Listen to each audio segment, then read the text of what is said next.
Eduze kwami uMarikama Malawian International. Mfowethu kwenzakaleni? How did you get here? Safika vele sofuna usebenza la manje kuthiwa sibuyele ekhaya bathi abasifuni lana. Yeah. So kule ndawo le okade uhlala kuyona ubuhlala kuphi before uza la? Bengihlala eMkhomazi. eMkhomazi. Yeah.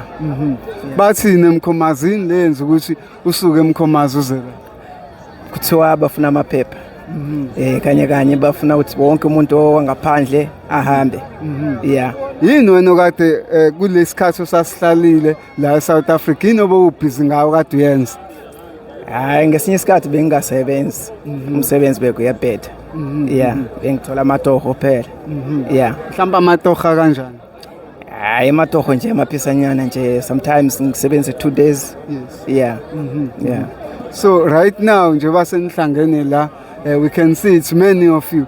Ithini into manje ku-organizewa ini? I-organize yalana sifuna lusizo ngathi sifuna amabhasi basihambise ekhaya. Yeah. Laba baniphethe bathi iprocess ikude kangakanani, akhona mhlawumbe amabhasi aseorganizekile ezayo? Anginalo lwazi kule ndaba okwamanje ngoba ngisanda kufika lana. Yeah. Ufike nini wena la? Izolo. Ntambama ya. Kulalekile kodwa la sinjani isimo sala?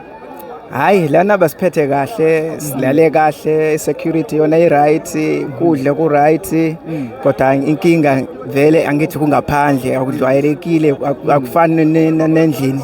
Yeah. Iyona inkinga.